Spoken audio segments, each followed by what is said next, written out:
തമിഴിലെ top 5 ഡയറക്ടേഴ്സിന് list എടുത്തു കഴിഞ്ഞാൽ അതിലൊരു പേര് ലോകേഷ് കനകരാജ് എന്നായിരിക്കും. വെറും 6 പടം കൊണ്ടാണ് ലോകേഷ് ഇത് അച്ചീവ് ചെയ്തിട്ടുള്ളത്. ശരിക്കും ലോകേഷ് ഓവർ റേറ്റഡ് ആണോ? എന്താ നിങ്ങളുടെ അഭിപ്രായം?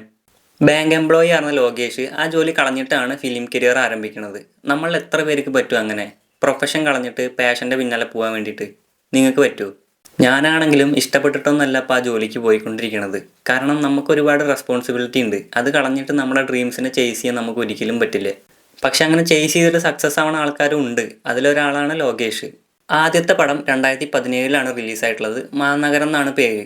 അഭിനയിച്ചിട്ടുള്ള ആൾക്കാർ അധികം സ്റ്റാർ വാല്യൂ ഇല്ലാത്ത ആൾക്കാരായതുകൊണ്ട് പടം വേണ്ട രീതിക്ക് വർക്കായില്ല. പിന്നെ അറിയാമല്ലോ, പുതിയൊരു ഡയറക്ടറും കൂടിയാണ്. അതുകൊണ്ട് വേണ്ട രീതിക്ക് ആ പബ്ലിസിറ്റിയാണ് പടത്തിന് കിട്ടിയിട്ടില്ല. ഒരു അണ്ടർ റേറ്റഡ് മൂവി എന്ന് വേണമെങ്കിൽ പറയാം. നല്ല കിടിലം പടം കേട്ടോ. കണ്ടിട്ടില്ലാത്തവർ എന്തായാലും കണ്ടു നോക്കണം. മസ്റ്റ് വാച്ചാണ്. രണ്ടാമത്തെ പടം റിലീസാവണത് 2019 കൈദി. അത് പിന്നെ എല്ലാവർക്കും അറിയണ്ടാവും. കാരണം ഒരുപാട് ഫാൻസ് ഉള്ള ഒരു പടമാണത്. ഈ ഒരു പടത്തിന് വേറൊരു പ്രത്യേകത കൂടി ഉണ്ട്. വിജയുടെ ബിഗിലിൻ്റെ ഒപ്പം ക്ലാഷ് വെച്ചിട്ടാണ് കൈദി റിലീസായത്. ബിഗിലിന് ടിക്കറ്റ് കിട്ടാത്ത ആൾക്കാരാണ് കൈദിക്ക് അന്ന് പോയിരുന്നത്. പക്ഷെ പടം ഇഷ്ടപ്പെട്ടിട്ട് മൗത്ത് പബ്ലിസിറ്റിയിലാണ് പടം ഹിറ്റായത്. 100 കോടി അടിച്ചു. ഒരു വിജയ് പടത്തിനൊക്കെ ക്ലാഷ് വയ്ക്കുക എന്ന് പറയുമ്പോൾ ആ ഗഡ്സ് ഒന്ന് ആലോചിച്ച് നോക്കി. എന്നിട്ട് വരെ പടം ഹിറ്റായി. 100 കോടി ക്ലബ്ബിൽ കയറി. രണ്ടാമത്തെ സിനിമയോട് കൂടിയിട്ട് തന്നെ ലോകേഷിൻ്റെ റേഞ്ചായി മാറി. കാരണം എനിക്കും ഇഷ്ടപ്പെട്ടൊരു പടമാണ് കൈദി എന്ന് പറയുന്നത്. One of my favourite. മൂന്നാമത്തെ സിനിമയാണ് വിജയുടെ മാസ്റ്റർ. 2021 റിലീസായത്. ഒരു മിക്സഡ് റിവ്യൂ ആണ് പടത്തിന് വന്നിട്ടുള്ളത്. കാരണം ലോകേഷിനെ പറഞ്ഞിട്ടുണ്ട് പടം 50-50 ആണെന്ന്. അതായത് പകുതി ലോകേഷിൻ്റെ, പകുതി ഒരു വിജയ് പടം. ഈ ഒരു പടത്തിൽ വിജയിനെക്കാട്ടിലും ഫേമസ് ആയത് അതിലെ വില്ലനാണ്. ഭവാനി എന്ന് പറഞ്ഞു കഴിഞ്ഞാൽ അറിയാത്ത തമിഴന്മാരുണ്ടാവില്ല.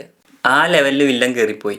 അതന്നെയാണ് പടത്തിന് മിക്സഡ് റിവ്യൂ വരാനുള്ള കാരണം. കാരണം എന്താണെന്ന് വെച്ച് കഴിഞ്ഞാൽ ഫസ്റ്റ് ഹാഫിലൊക്കെ ഭവാനീനെ ഇങ്ങനെ പൊക്കി വെച്ച് നമ്മുടെ തലയുടെ മേലെ കൊണ്ടുവയ്ക്കും. സെക്കൻഡ് ഹാഫിൽ അറിയാലോ, സ്ഥിരം വിജയ് പടം. അതായത് വിജയുടെ ഓപ്പോസിറ്റ് ആരാണോ നിൽക്കുന്നത് അവരുടെ വിജയ് തീർക്കും. അതാണല്ലോ വിജയ് പടങ്ങൾ സാധാരണ നമ്മൾ കാണല്. ആ ഒരു സ്ഥിരം പാറ്റേണിൽ തന്നെയായിരുന്നു മാസ്റ്ററും വന്നിട്ടുണ്ടായിരുന്നത്. നാലാമതൊരു സിനിമ ഇറങ്ങി, വേറെ ലെവൽ ഐറ്റം. ഈ ഒരു പടം കൊണ്ടാണ് ലോകേഷ് പാൻ ഇന്ത്യൻ ലെവലിൽ റീച്ച് ആയത്. 2022 ഇറങ്ങിയിട്ടുള്ള വിക്രം. വേറെ ലെവല് സാധനം. ഈ ഒരു സിനിമയോട് കൂടിയിട്ടാണ് LCU എന്നുള്ളൊരു സംഭവം വന്നത്. അതായത് ലോകേഷ് സിനിമാറ്റിക് യൂണിവേഴ്സ്. എജ്ജാതി സിനിമ എന്നറിയോ. ഇപ്പോഴും ആ ഒരു തിയേറ്റർ എക്സ്പീരിയൻസ് നമുക്ക് ഫീൽ ചെയ്യും. അതായത് പോയവർക്കും വന്നവർക്കൊക്കെ ബാക്ക്ഗ്രൗണ്ട് മ്യൂസിക്. ലാസ്റ്റൊക്കെ വില്ലൻ വരുന്ന വരവുണ്ട്. എൻ്റെ പൊന്നോ ക്യാമിയോല്. എന്താ പറയുക, വേറെ ലെവല് സാധനം. അഞ്ചാമത് വീണ്ടും ഒരു വിജയ് പടമാണ് ലിയോ. ഈ ഒരു പടം ഭയങ്കര ഹൈപ്പിലാണ് വന്നിട്ടുള്ളത്. കാരണം എന്താണെന്ന് വെച്ച് കഴിഞ്ഞാൽ ഒന്നാമത്തെ കാരണം LCU എന്നുള്ളൊരു ഫാക്ടർ, രണ്ടാമത്തെ കാരണം ലോകേഷ്, മൂന്നാമത്തെ കാരണം വിജയ്.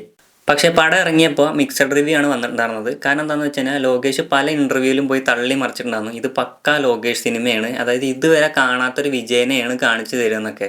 അതായത് നമ്മളും ഈ ഒരു എക്സൈറ്റ്മെൻറ്റിൽ ഇത് എക്സ്പെക്ട് ചെയ്തിട്ട് പടം പോയി കണ്ടപ്പോൾ ഫസ്റ്റ് ഹാഫിൽ ലോകേഷ് പറഞ്ഞ പോലെ തന്നെ പക്ക വേറെ ലെവൽ വിജയ്. അതായത് നമ്മൾ ഇതുവരെ കാണാത്തൊരു ടൈപ്പ് വിജയ് ക്യാരക്ടർ. പക്ഷേ സെക്കൻഡ് ഹാഫിൽ വന്നപ്പോൾ പക്ക ടിപ്പിക്കൽ വിജയ്.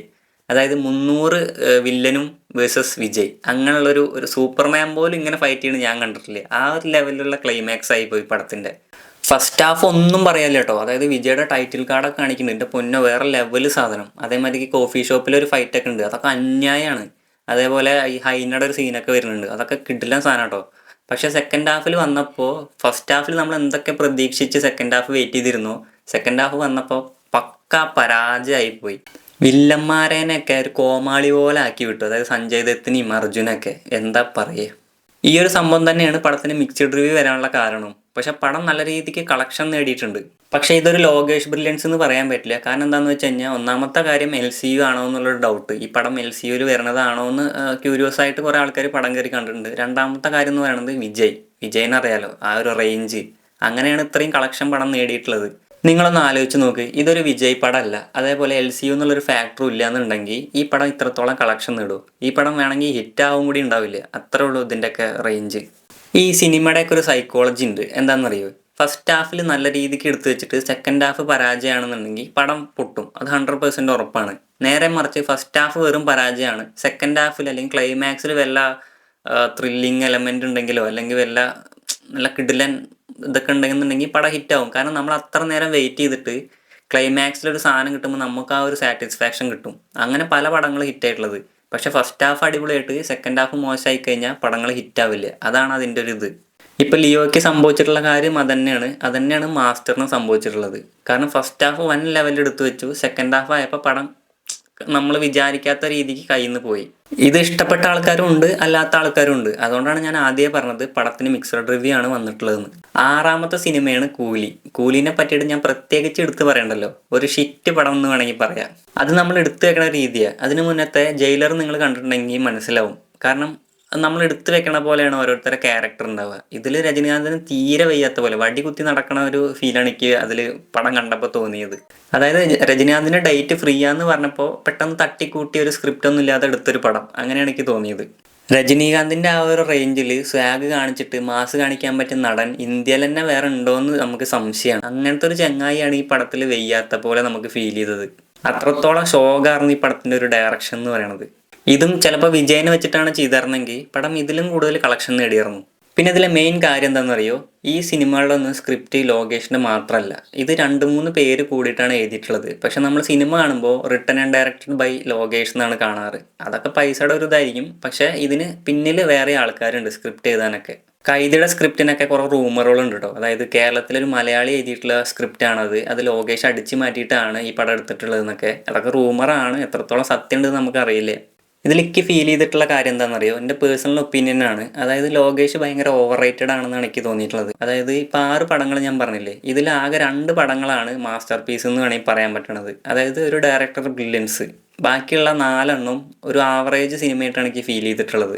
ഇതിൽ ലോകേഷ് പറഞ്ഞിട്ടുണ്ടാകുന്നത് അടുത്ത സിനിമ എന്ന് പറയുന്നത് കൈദി 2 എന്നാണ്. പക്ഷേ ഇനി ഒരു LCU ഉണ്ടാവും എന്ന് എനിക്ക് തോന്നുന്നില്ല. കാരണം റൂമേഴ്സ് പ്രകാരം പ്രൊഡ്യൂസേഴ്സും ലോകേഷായിട്ട് എന്തൊക്കെ ഇഷ്യൂ ഉണ്ടായിട്ടുണ്ട്. അതായത് പേയ്മെൻറ്റിൻ്റെ കാര്യത്തിൽ ഇപ്പോൾ സാലറി കൂട്ടി എത്ര കോടി ചോദിച്ചു എന്നൊക്കെ പറഞ്ഞിട്ട് അതിൻ്റെ ഇടയിൽ എന്തൊക്കെ ഇഷ്യൂസ് ആയിട്ട് പടം സ്റ്റോപ്പ് ചെയ്തു എന്നാണ് ഇപ്പോഴത്തെ ഒരു ഇതിൽ അറിയാൻ കഴിഞ്ഞു കേട്ടോ. റൂമറാണ്, എത്രത്തോളം സത്യമാണെന്ന് അറിയില്ല.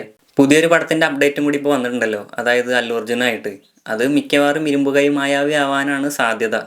ഇപ്പം എല്ലാവർക്കും LCU എന്ന് പറഞ്ഞാൽ വലിയൊരു ഇതൊന്നുമില്ല. ആ ഒരു ടൈമിൽ ഭയങ്കര ക്യൂരിയോസിറ്റി ആയിരുന്നു, എങ്ങനെയായിരിക്കും പടങ്ങൾ അത് ഇത് എന്നൊക്കെ പറഞ്ഞിട്ട്. പക്ഷേ ഇപ്പോഴാണെങ്കിൽ അതിൻ്റെ ആ ഒരു ചൂടൊക്കെ മാറി.